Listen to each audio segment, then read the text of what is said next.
Welcome to episode number 196 of the Marine Layer podcast. The clock is ticking on Hye-seong Kim. Will he be a Mariner? We'll talk about all the latest rumors. Roki Sasaki is also back in Japan and has concluded his first round of meetings. How will this impact the rest of the Mariners offseason? There's a couple of interesting things I want to touch on there. Here's your guys' reminder. Happy New Year, by the way. Before we start this show, if you're listening on the audio side, do us a big favor, you guys. Hit that download button. The best way on the audio side of things you can help support us is just download these episodes. Then, say you're on a plane, say you've got bad Wi-Fi service. You don't have to rely on service to listen. You can listen no matter what. Just hit the download button. If you do that, rate and review, leave a 5-star review. We're trying to get the reviews up, so help us out. Why not, right? If you're on YouTube, make sure to like, comment, and please hit that subscribe button over on YouTube. If you're on YouTube, you can see the subscribe button. It's right there. It's in front of you. Just click it. On social media, we're on Instagram, TikTok, Twitter, YouTube Shorts, and Blue Sky. Follow us there at Marine Layer Pod. Let's get it rolling. The pitch from Acevedo. A drive deep to right field. Down the line. The Mariners win this game 2-1. The dream lives. They're going to the playoffs. 1-1 from Jansen. There you go. Left field. We got a tie ball game. Julio. Oh, baby, what a moment. Tie ball game at 7-7. And we welcome you to this episode of the Marine Layer podcast, part of the Just Baseball Podcast Network, recording on Thursday evening, January 2nd, 2025. Is it safe to say New Year, New Lyle? No, it's not New Year, New Lyle. It's New Year, same Lyle, because I wake up on New Year's Day only to walk downstairs, watch one of my favorite teams lose, and lose a fixed game. And I'm not even talking about baseball. Yeah, I'm coming into 2025 hot. So I'd say same New Year's, same Lyle. If you watched our skit on social media, me chucking a bat into the bushes, if you've been on social media, seeing me tweet about the ASU game, and if you're now sitting here listening to our first podcast of 2025 and me sounding like this, no, I don't think it's new Lyle at all. I think I'm still just as fired up as ever. Like think about this. Here's some perspective. I am about to be as fired up as I've been on a podcast to talk about something, to get some emotions off my chest, for something that's not about Hye-seong Kim, who, by the way, as everybody knows, I do not want the Mariners to sign at all. That's how I'm doing. Happy New Year. The Mariners have a great opportunity here to distract us and totally throw us off of this tangent we had planned to discuss this at the beginning of this episode. But seemingly they have missed this opportunity here. So instead, we're going to start by talking about football for a couple of minutes. No, it was not a great way to start the new year. I'm not going to lie. In terms of, we're sitting in my living room and watching this game, and the expectations for things much, we can kind of draw the similarities to Mariner baseball here a little bit. It's like the expectations are not the highest in the world. They haven't historically set the expectations through the roof. So when you get this really cool opportunity to go play in a New Year's Six bowl game, and you are actually have a chance to beat a team that you're a 2-touchdown underdog to, Lyle, and then it's kind of like calling Robbie Ray out of the bullpen at the end of the first overtime on a 4th down and 13.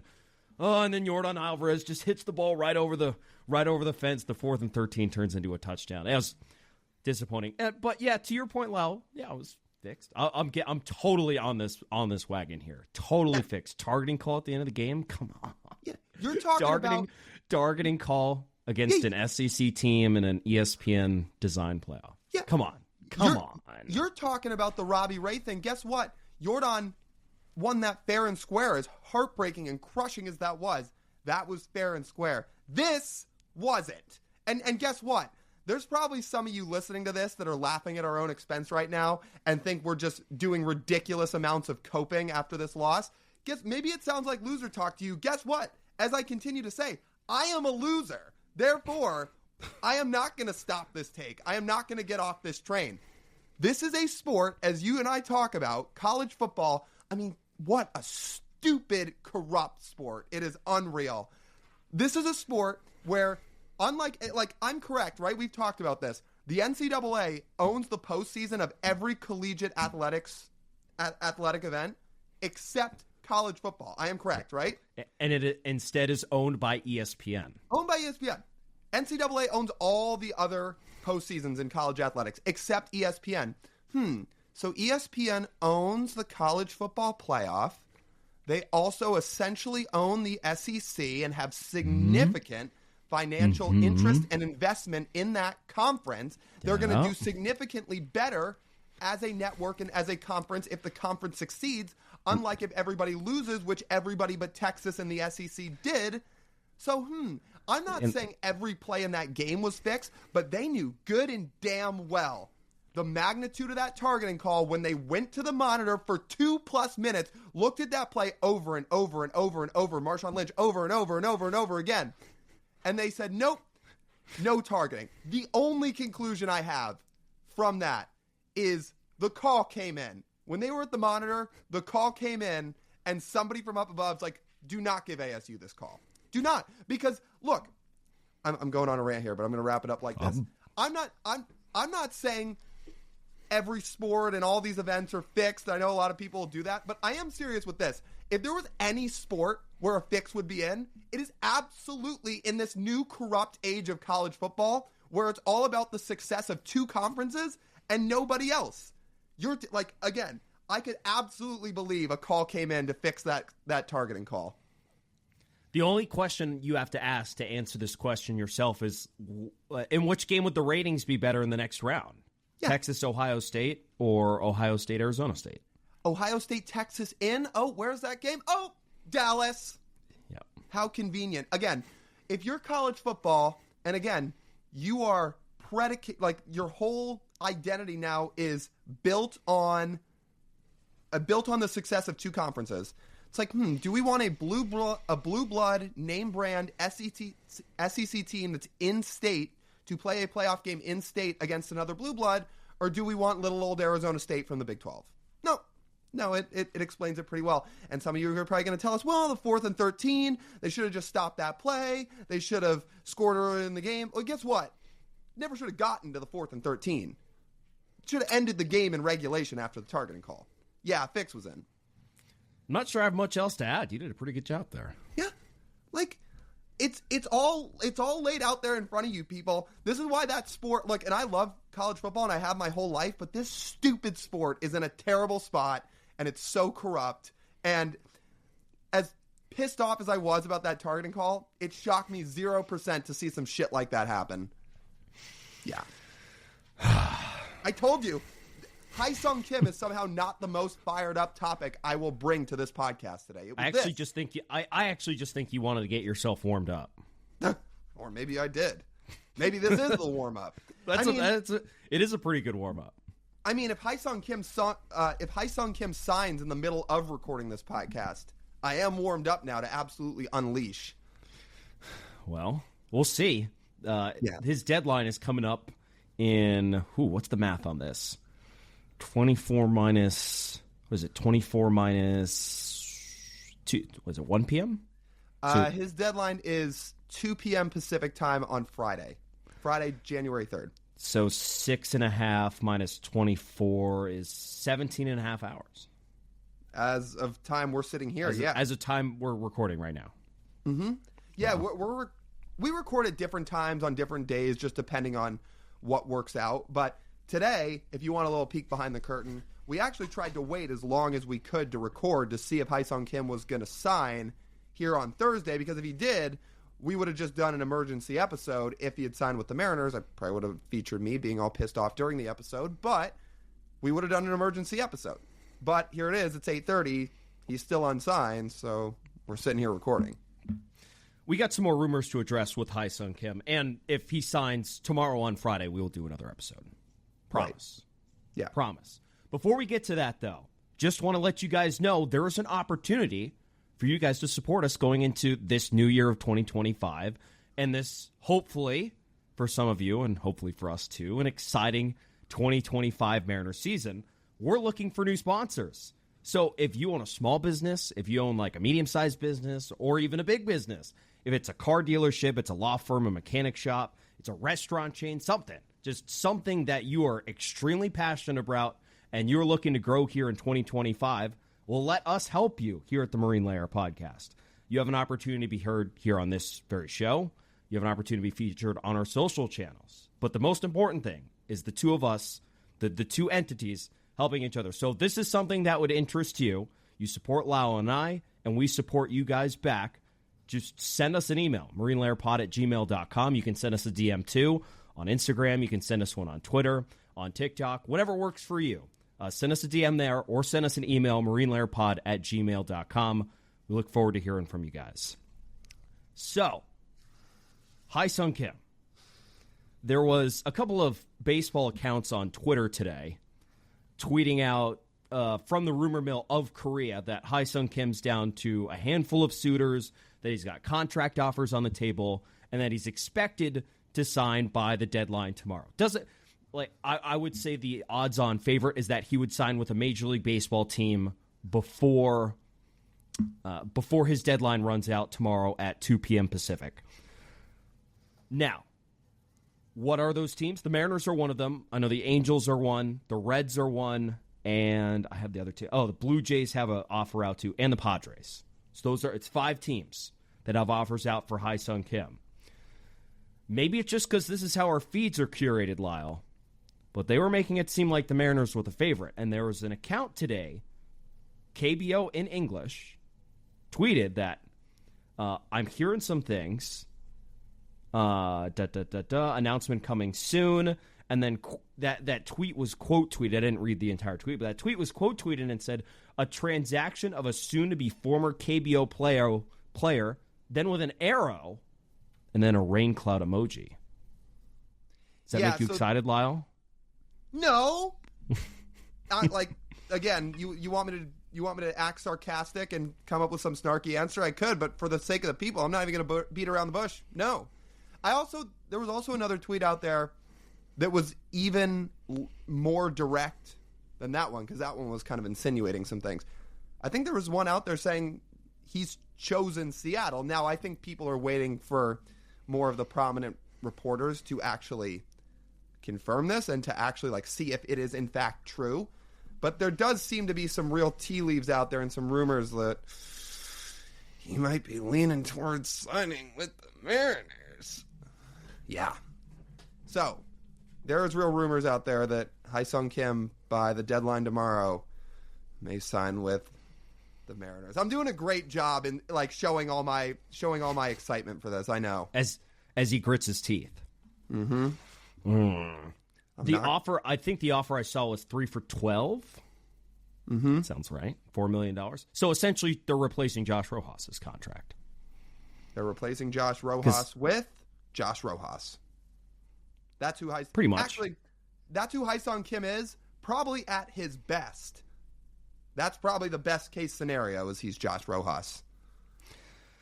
Josh Rojas would have technically been a little bit more expensive the next year or two after that if you were to keep him, because he was going to make $4 million this year, and that's why the Mariners decided to non-tender him. It sounds like Hyeseong Kim will make $4 million, if that's the contract, for the next 3 years. And it does. So it seems like the Mariners are the favorites in all of this. I know you want him to be an Angel. I think the Angel, to be honest, Lyle, the Angels would be a great fit for him. He get to play every single day. Mm-hmm. He'd get to enjoy sunny. the Southern California weather. You don't have to deal with the rain all the time. Angels are a great organization, well-respected franchise. Everybody wants to play there. Yeah, sign with the Angels. It's a great place. You could be happy there, Hyeseong. And the Mariners can move on to other endeavors. So having Hyeseong Kim, he on this roster, I'd imagine he's going to be a platoon player, right? It seems like it would be him and Bliss or Dylan Moore at second base. Yeah, that makes sense. How good is that combo? I mean, again, it's probably just Josh Rojas. As the extended out over a full season, we talked about it. If you listen to Wednesday's episode, Luke Arkins was just highlighting how once you just play Dylan Moore too much, he looks really tough at the plate. Ryan Bliss looked overmatched at times in the big leagues last year. He did some good things, but wasn't the world beater there at second base. Like to see him pick it up and play better this upcoming season in 2025, but that's no guarantee either. And then there's Hye-seong Kim, who we've highlighted. He had a 118 WRC plus in Korea last year. He had 11 bombs. That was a career high for him. The year before that was his best offensive season in Korea. He had a WRC plus of almost 140. He's stolen 46 bags in a season before. He did that in 2021. The value comes from his defense and base running. Oh, and by the way, I actually didn't know this. He does lead since 2018. He debuted. His first full season, I believe, was 2018. He has stolen more bases than anyone in the KBO. So there is that when it comes to his proficiency on the base paths. However, none of our doubts about Hye-seong Kim's comes from his defense, which he's won plenty of awards defensively, and none of it comes from his base running either. It's his offense. That's the problem. I'll ask the people this, and you may know the answer. It could be slightly rhetorical, but I'm going to ask it. Why do you think his market is essentially 3 years for $12 million if he can field and if he can run the bases? Why is his market not a 6-year deal for $100 million like Jung-Hoo Lee got? Oh, because people don't think he can actually hit. And this offense needs to hit. So I don't know what this is going to solve. By bringing this guy in, you hope that he is a 2-win player off his defense and speed. Fine. You still need to hit the baseball. And well, I they're don't not. think...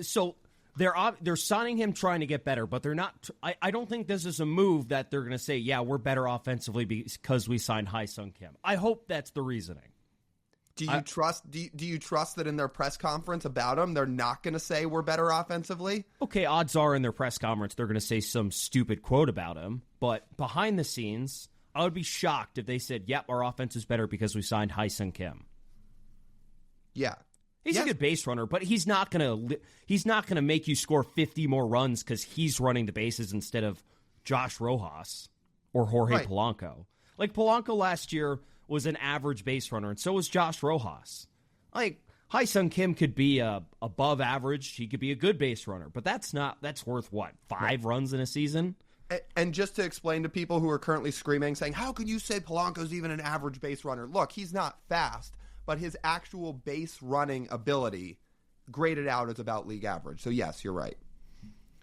I looked at the second base position as a whole last year. We're talking about base running runs, and if you're unfamiliar with that, it's a new stat from Baseball Savant. They try to quantify how valuable players are on the base paths. And I took a look at all the players who played second base for the Mariners last year. Polanco, I looked at Dylan Moore, and I looked at Ryan Bliss, and they came out at a +1. Most of that was because of Ryan Bliss. He had 2 in his very short sample.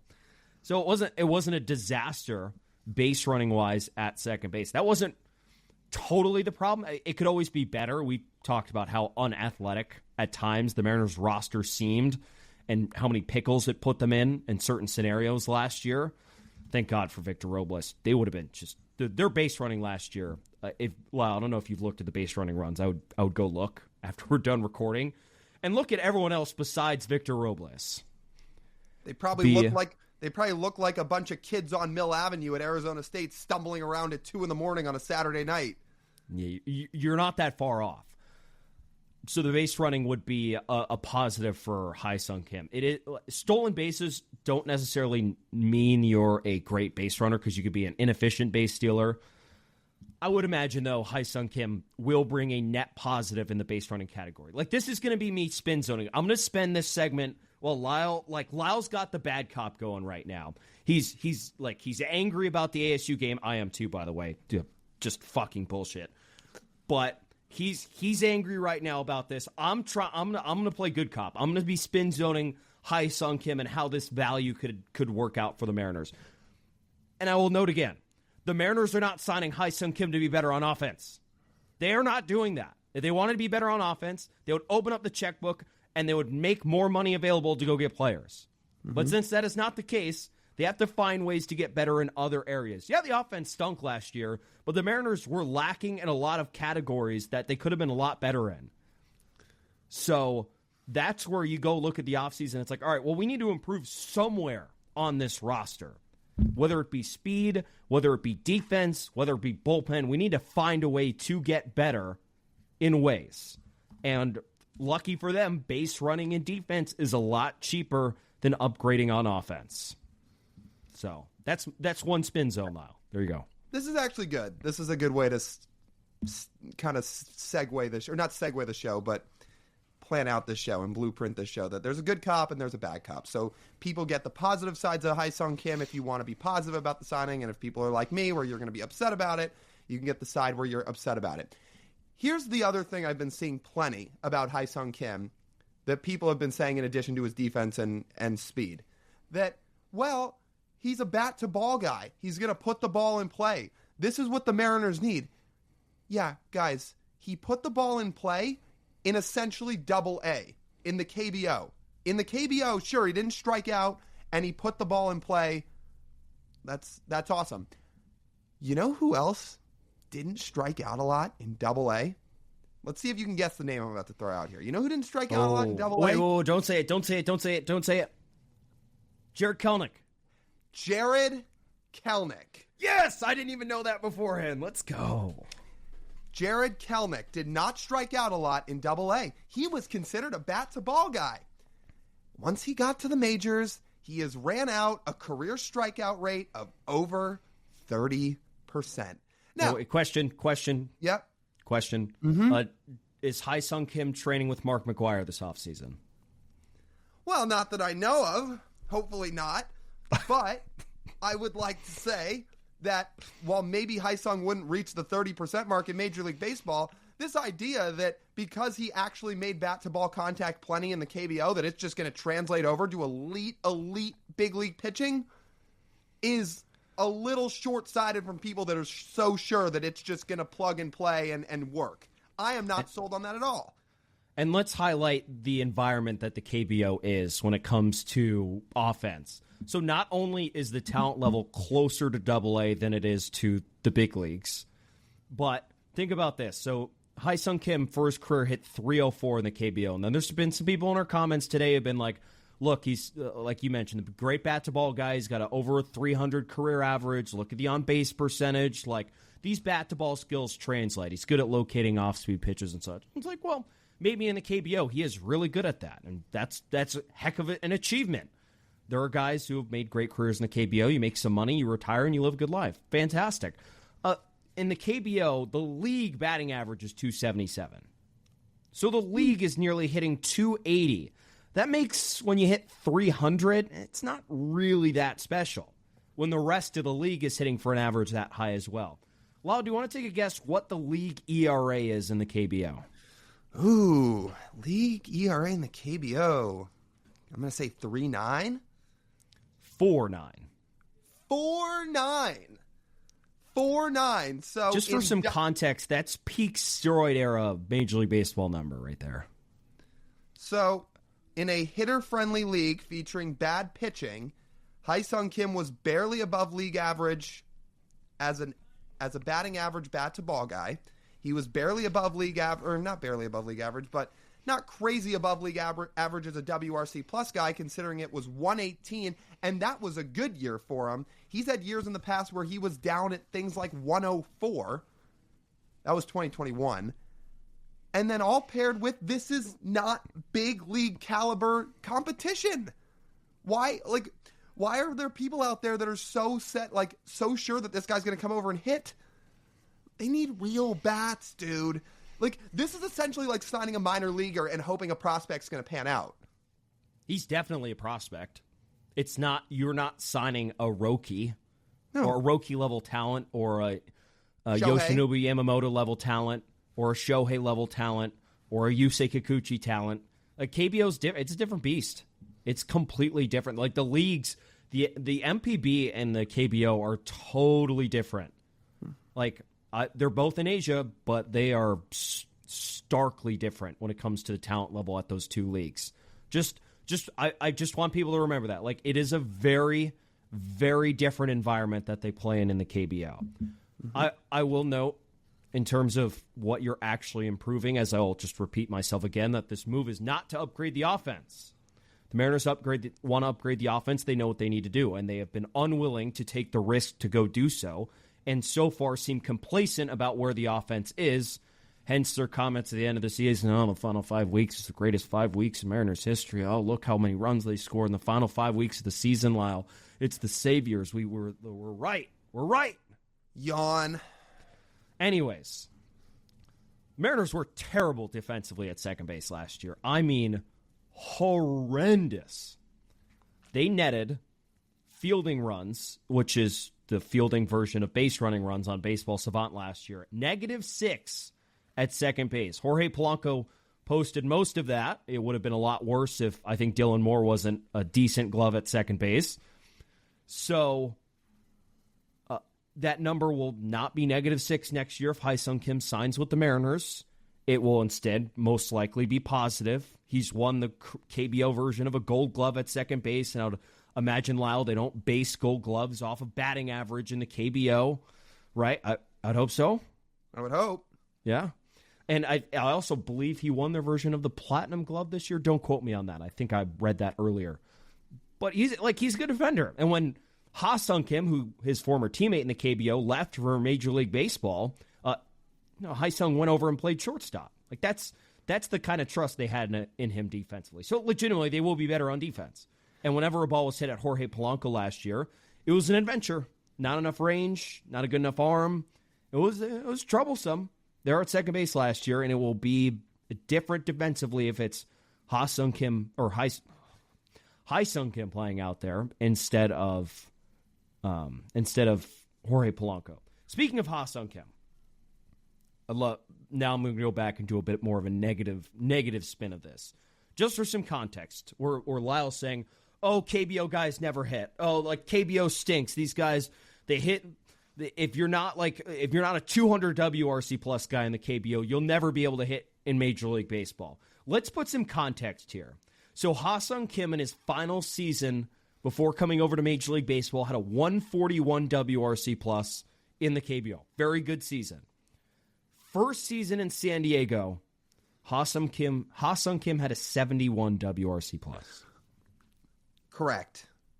So when you have a 141 in the KBO and it drops down to a 71 in year one, what does that say about a guy that was a 118 WRC plus bat last year in Hye-seong Kim, who's been down to places like 104 within the last few years as well? What does that say about what he's going to do when he gets to the show? This is my whole issue. TJ is absolutely right. TJ is absolutely right that if the Mariners make this signing, it's not to improve the offense. It's to try to add more wins above replacement to the team, add more wins to the ball club, and hoping Hye-seong Kim can put up 2 wins or so with his defense or speed. The problem is, if you give this guy a 3-year deal, you're committing playing time to him, serious playing time. And this is where my issue lies. How many more right-handers are in Major League Baseball than lefties? A lot more.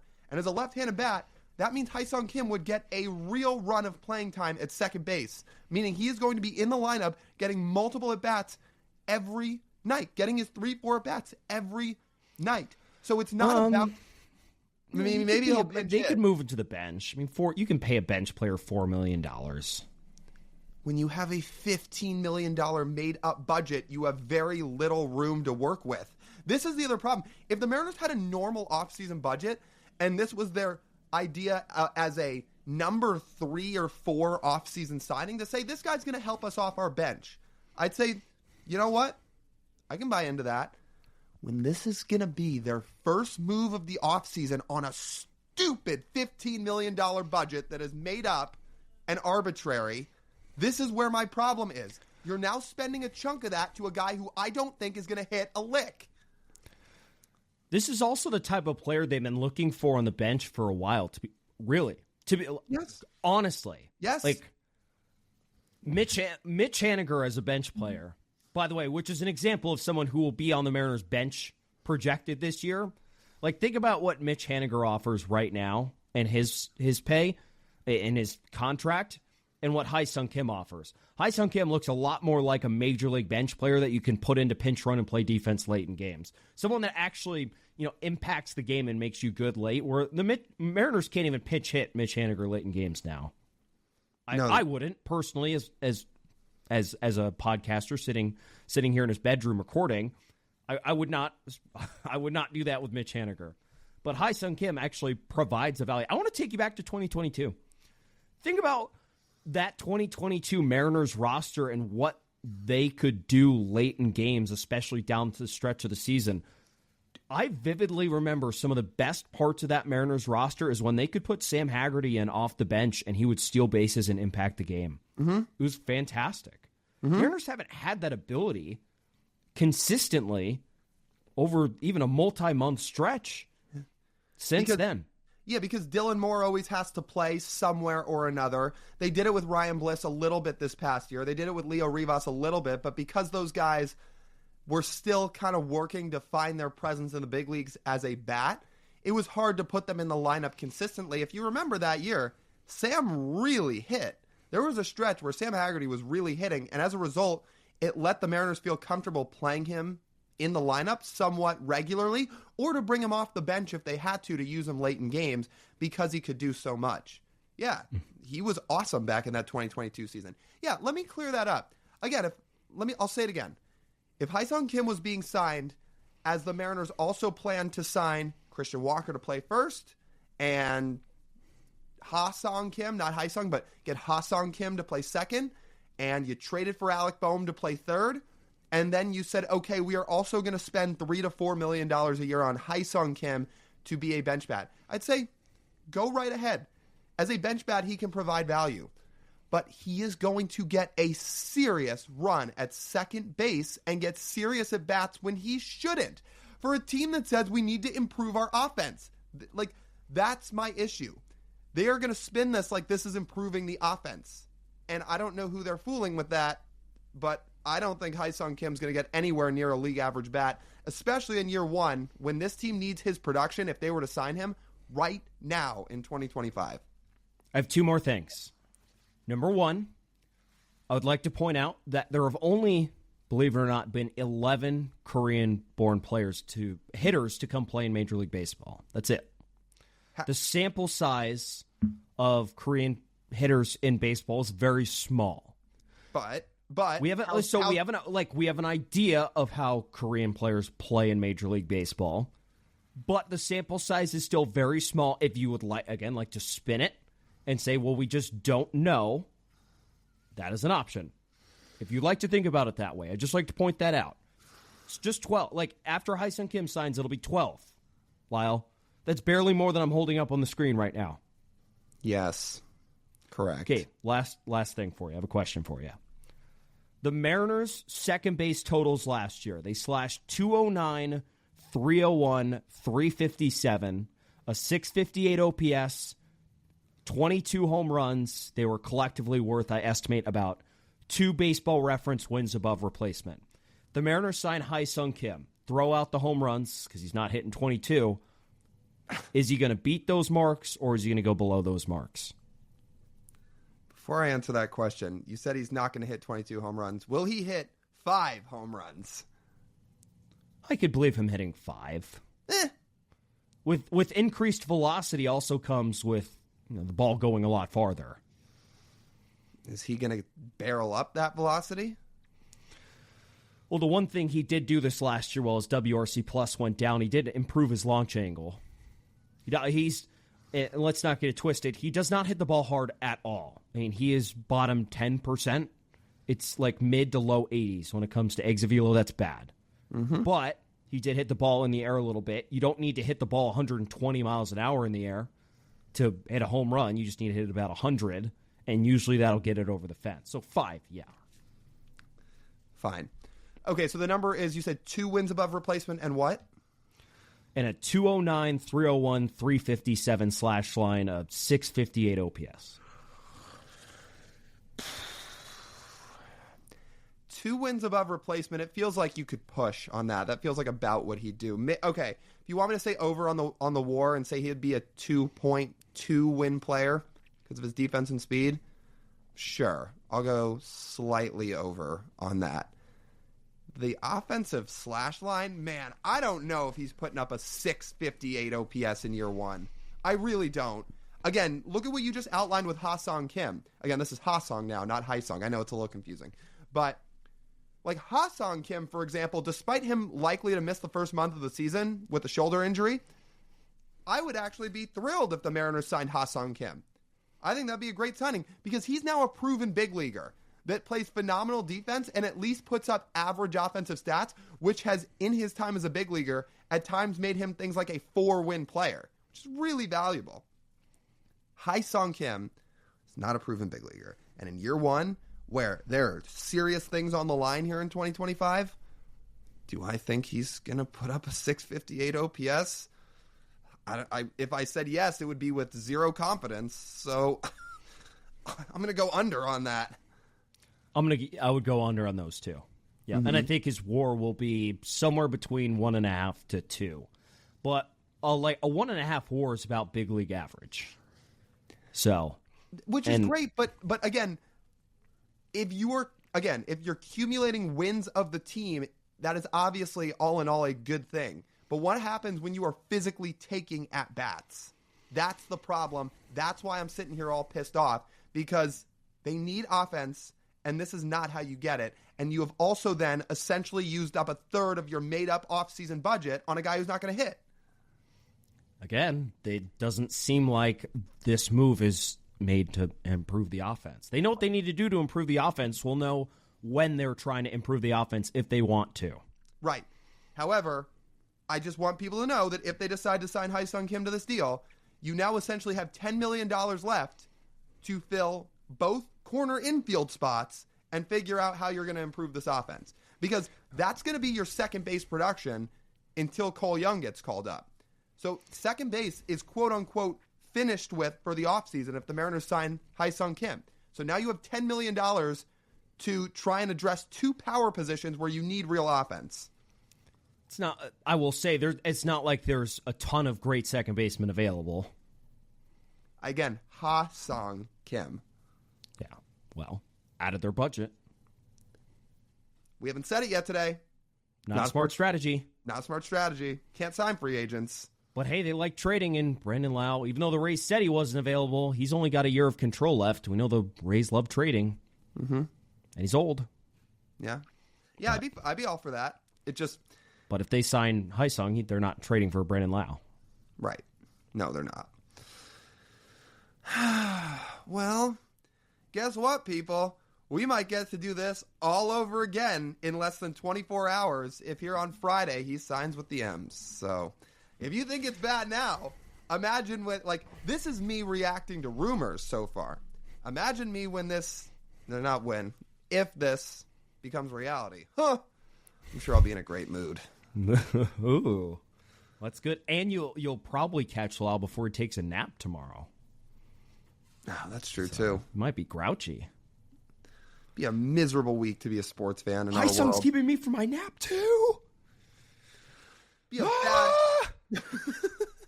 bad. I will say, Lyle, the Mariners had an opportunity to upgrade their offense this offseason, and they said no.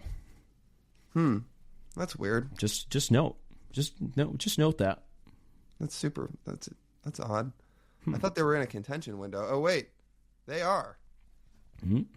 Just depends who you ask about that. I think everybody in the organization would say they're in a contention window. Hey, Jerry said people were saying they're really far off. When you do things like try to sign Hye-seong Kim to upgrade your offense, you are. All right, let's get to these Roki rumors. Yeah. That'll lift our spirits up a little bit more. Well, actually, maybe. No guarantees. Oh, yeah, definitely. It definitely will, right? The Mariners are on this list of meeting with Roki, right? Do you see him? Wait, Lyle, I don't see the Mariners on there. Well, that's super weird because didn't we hear that he's one of their top targets this offseason and a huge priority for them? I did hear that, yes. Now, is it possible the Mariners just aren't leaking anything out about their meetings with Roki Sasaki? Yeah, that's possible.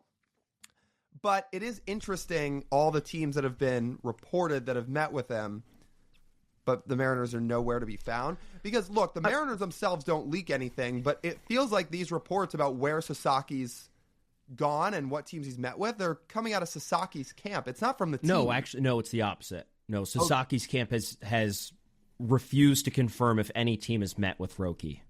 Oh, that's interesting. So All I think that it actually makes a little bit more sense. If the Mariners met with him and just hid the information, that we wouldn't hear about it.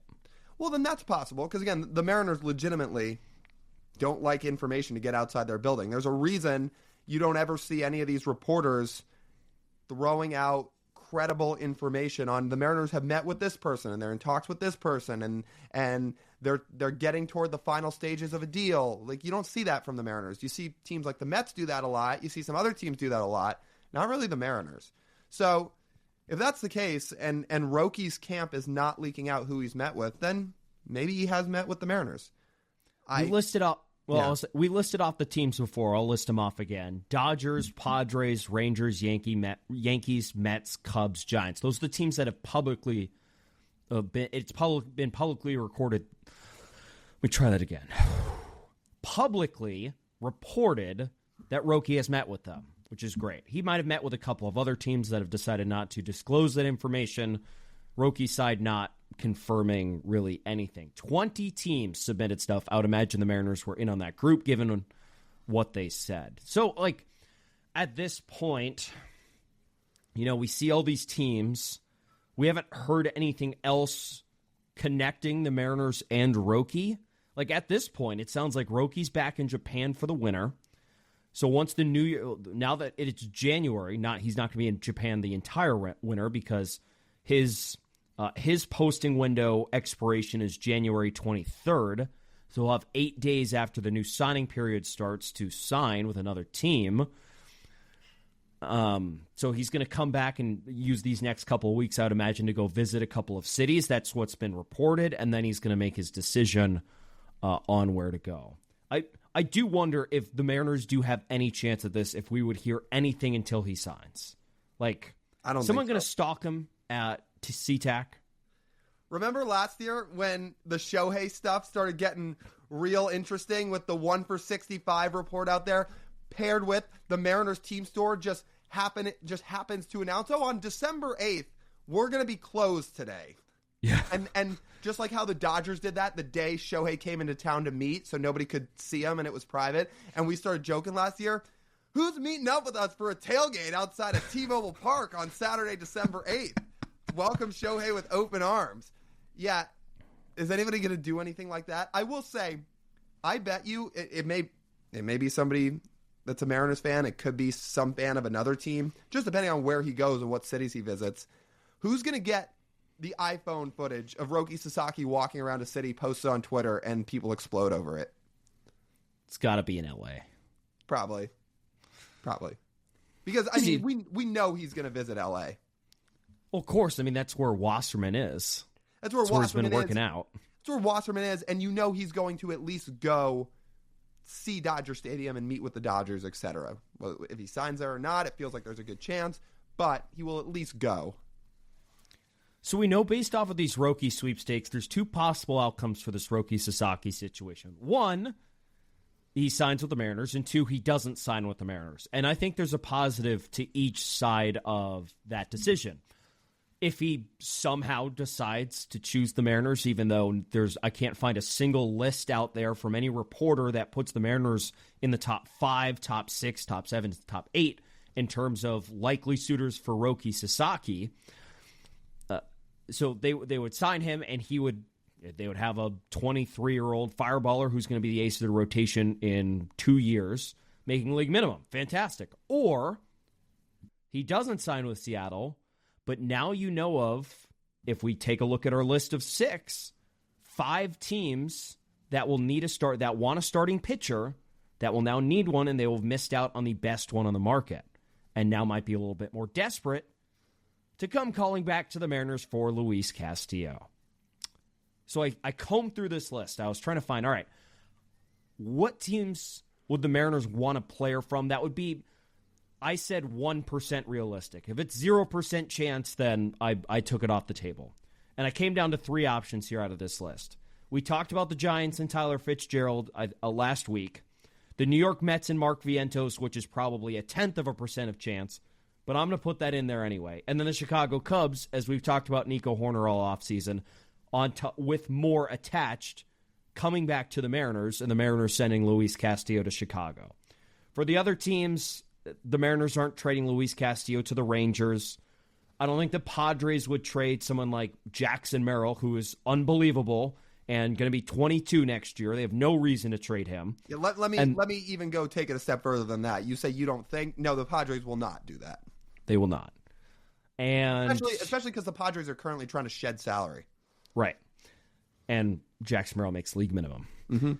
On top of that, the last team, the Yankees, I can't think of a young, up-and-coming, everyday player on their roster the Mariners would want from the Yankees. So, that's the list. Do any of those 3 intrigue you, or one of the teams that I said had no chance? You think the Yankees would think about trading Anthony Volpe for Luis Castillo? Do you want Anthony Volpe? He hasn't been great, but he's still so young. I would be interested. Bad. I'm not saying I'd be fired up, but I'd be intrigued. You're still talking about a guy that was a top 3 prospect in baseball. Like all the issues, excuse me, that Anthony Volpe has had as a big leaguer, I don't think those get solved playing at T-Mobile Park. Like a small shortstop that one of his tools, he had a power tool in the minors, no? He still put up, in per reference, 3.5 wins last year. His defense is still pretty good, right? Good. He's got value. And again, so look at this. This is just on reference. If you want to use Fangraphs over Baseball Reference, I'll pull that's it up. fine. But in his age 22 and 23 season, while he has not wowed anybody with his bat, at least not yet, his rookie year, he still hit 20 homers. He was a 2020 guy his rookie year while putting up 3.3 WAR. And in year 2, as a 23-year-old, 3.4 WAR. He's at 3.4 on Fangraphs too, and he's got 21 defensive runs saved at shortstop, which is significantly better than the Mariners have gotten at shortstop with J.P. Crawford the last couple of years. I might think about that. I'm going to be honest with you. And I will note this as well with T-Mobile Park when it comes to home runs. Home runs aren't really the problem with T-Mobile Park. It's everything else. Yeah, that's what everybody's now coming to the conclusion of, and that's what everybody's saying. It's not the home runs that kill people. It's line drives stay up too long in Seattle. Yeah. They hang up. Which I can't imagine helps Volpe, because the home runs haven't been the problem for him. I'll tell you what. I'd way rather have Anthony Volpe than Hye-seong Kim. However, the fact it would cost you Luis Castillo is where things get, tricky. He's also stolen 52 bases and only been caught 12 times. That's pretty good. He's definitely got the tools, and he's, by the technical sense, improving offensively from an 82 WRC plus to an 86 WRC plus in his second season. But selling your fan base on Anthony Volpe while trading away Luis Castillo now is tough. It'd be a tough one. It is. It's very tough. And maybe it wouldn't happen. But if you're trying to throw out names, because here's the thing, right? You throw out Lamont Wade and Tyler Fitzgerald, or you threw out Fitzgerald alone for Castillo. Fitzgerald had an awesome half a season, 60 games, whatever you want to call it. He's still pretty unproven. There's not a lot of sample size there on Tyler Fitzgerald. It could be just lightning in a bottle that he had this past year. And he's older. So that's one. Nico Horner, look, he'd be awesome. But the Cubs don't really have the space right now to trade an infielder. Now, if they sign Alex Bregman and they say they're kind of in the sweepstakes for him, then maybe it becomes possible. Because Bregman has said he'd be open to playing other positions. So if Bregman were to sign with the Cubs, they're going to leave Paredes at third. Or wait, no, Paredes is gone. What am I saying? So, yeah, if Bregman were to play third and they have a chance to then move Horner for Luis Castillo, maybe they think about it. But I think the Cubs have to do more with their infield than they currently have for them to move away from Nico Horner. Right now, I don't think they have the resources to do that.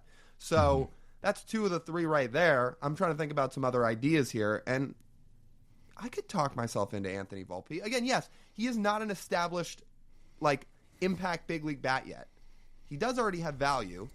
He was a top 3 prospect. He's going to be 24 years old with 4 years of club control. That could be interesting. Is that a straight-up swap? Probably. Again, you're still talking about Volpe as a 3.5 win player. Right. Well, if you're selling it in that case, Yankees might want more back. Yeah. Then you can throw in a prospect too.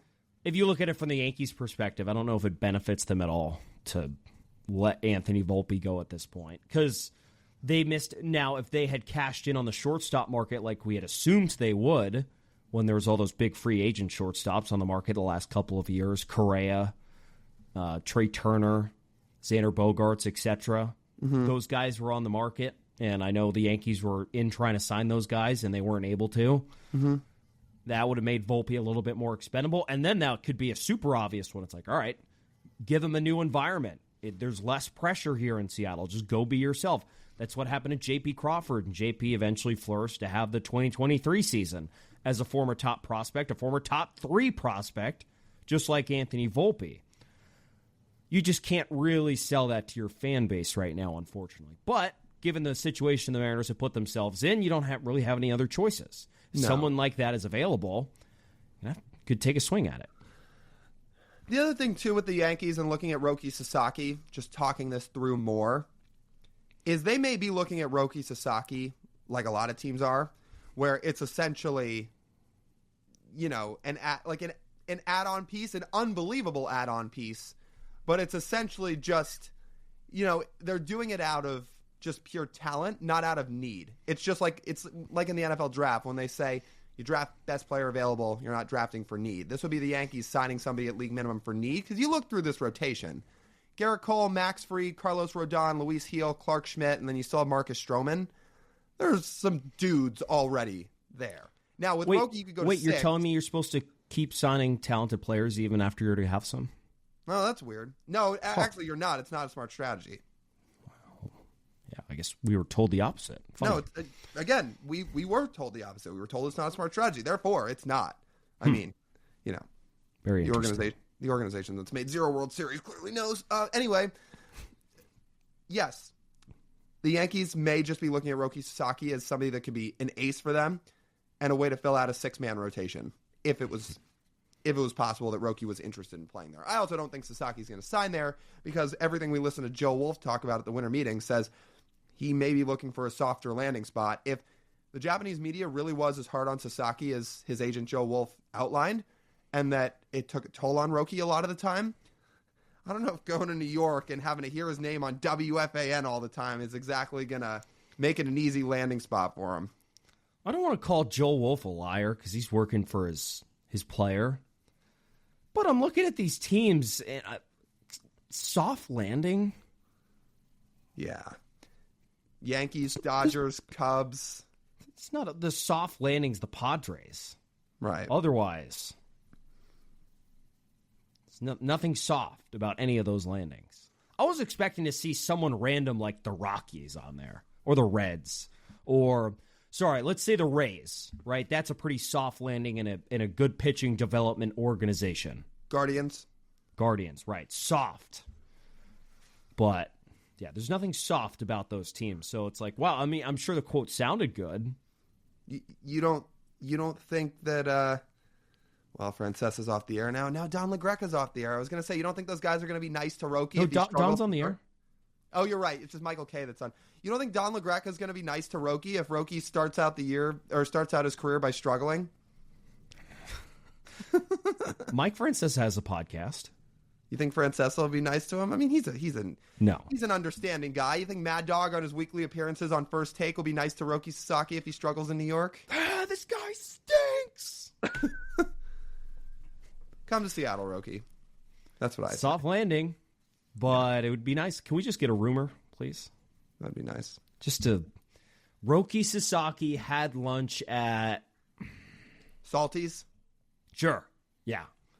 So a worker at Salty's snaps a photo of Jerry DiPoto, John Stanton, and Roki Sasaki sitting at Salty's. Yeah. And Joe Wolf. Yeah. Wolf, yeah. Yeah. So I'm down. I'm down. Well, we could do a whole episode on that. Oh, we absolutely Wow, would do what are they eating? I mean, as somebody who's had that breakfast at Salty's before, It's pretty you good. get a lot of things. Yeah, that buffet they do at Salty's is insanity. Yeah, it's pretty good. So, yeah, Mariners, if you guys are listening, that's probably where you should go. And you should probably throw out some rumors so people have things to talk about. So that'd be nice. Not going to name any names, but it is. We are into 2025 without a single addition to the big league roster. Yeah. Yes, we are. I'll be interested to hear from you guys, by the way, on the Anthony Volpe thing, because that's a name not only have we not thrown out before, I was just thinking about it as we were talking here, but that's a name nobody's really thrown out. And again, maybe it's because the Yankees feel like unless they sign Roki Sasaki for league minimum, they feel like their rotation is set. But it's an interesting idea. Mariners need an infielder. Yankees might want more pitching. We know they were interested in Luis Castillo before. So let us know. Like, would you be interested in that? Yes or no? Tell us in the comments on YouTube, or you can send us a DM. Last thing before we sign off here. If somehow he doesn't choose the Dodgers, is there anyone on that roster that you would want? On the Dodgers? Yeah, that you think makes sense for what Jerry DiPoto wants, if I'm going to be more specific. Not for Luis Castillo. Because the guys the Dodgers would probably be willing to trade away at this point, there could be some guys I'd be interested in them given a chance to, but not for the price of Castillo. For example, I know they have a lot of outfielders already, but especially if you're going to move Rayleigh to first, would I be interested in the Mariners taking a shot on James Outman? Yes. He did not have a good year last year at all. His first year, he was unbelievable. And he's kind of in a logjam now in LA with Teoscar there, I think Mookie's going to move back to the infield, but regardless, there's not a lot of spots to play on that team. So would I be interested in somebody like that? Sure. But not for the price of Castillo. No. Because Outman would not cost Luis Castillo at this point. Who would cost Luis? The closest guy I could even think of that they would actually part ways with, maybe, is Gavin Lux. But I don't know if that's enough of a return for Luis Castillo. Or if you wanted a pitcher back to fill the spot, which, again, I know you trade Luis to upgrade the offense, but if we're just talking valuations, it's someone like, I know he stunk last year, but Bobby Miller. So maybe there's been some speculation out there, which would make sense, that if the Mariners were going to trade Luis, you would want some young, controllable bat in your lineup, and they'd want another controllable pitcher to offset moving Castillo, rather than being forced to rely on Emerson Hancock, Logan Evans, Brandon Garcia, even though those guys could come up and be studs. And we think there's a chance they absolutely will. The Mariners, for the time being, in their eyes, may still want a big league pitcher back. So if that's the case, and Emerson's a big league pitcher, I shouldn't say that, but he's been more of a swing man so far in his career. He's gone up and down between, AAA and the big leagues. So, anyway, to that point, if the Dodgers would trade Gavin Lux and Bobby Miller for Luis Castillo, would people do that? That could be something to think about. I would think about it. It would be quite a swing, but if we're talking about valuations and the idea, rather, instead of the execution of sustainability, it checks out. Right. Again, I do not want to trade Luis Castillo, but if they are going to do it, I'm just trying to think of packages. Yeah. So you could think of a package from all of those teams. Right. Now, those teams also need to be willing to play ball, because it's in the ideation of you talking about the Yankees, of them not signing Roki because they need him, just because he's available. Well, they're not going to go out and acquire a $24 million Luis Castillo and have to give something up for him. It just wouldn't make sense unless someone gets hurt. Right. Yeah, for sure. Well, we'll see what news transpires in the next few days. TJ, will we have a move by the time we record our next pod? I'm going to say, yes, we're doing an emergency episode tomorrow. That's where my money is. I'm saying no, because I'm doing the prayer circle. Light all the candles. Hye-seong Kim will not be a Seattle Mariner. Yeah. I have a bad feeling for you, dog, that we're going to be sitting right back here in about, 14 hours doing this again. Oh, I'm going to be in such a great mood. Such a great mood. So buckle up, people, because you're in for a treat if that happens. All right. That just about wraps up this edition of the Marine Layer Podcast. You guys know the drill. If you want to listen to the full-form podcast, you can do so wherever you get your audio pods. Make sure you're downloading. Rate and review. Leave a 5-star review. It really does help us out if you do. If you're watching on YouTube, make sure to like, comment, and please hit that subscribe button. Follow us everywhere on social media, Instagram, TikTok, Twitter, YouTube Shorts, Blue Sky, at Marine Layer Pod. And also, one final time, if you are interested in partnering up with TJ and I, we are looking for sponsors. Send us a DM, send us an email. We would love to hear from you. marinelayerpod@gmail.com. That's TJ. I'm Lyle. As always, we thank you guys for tuning in. We'll talk to you soon.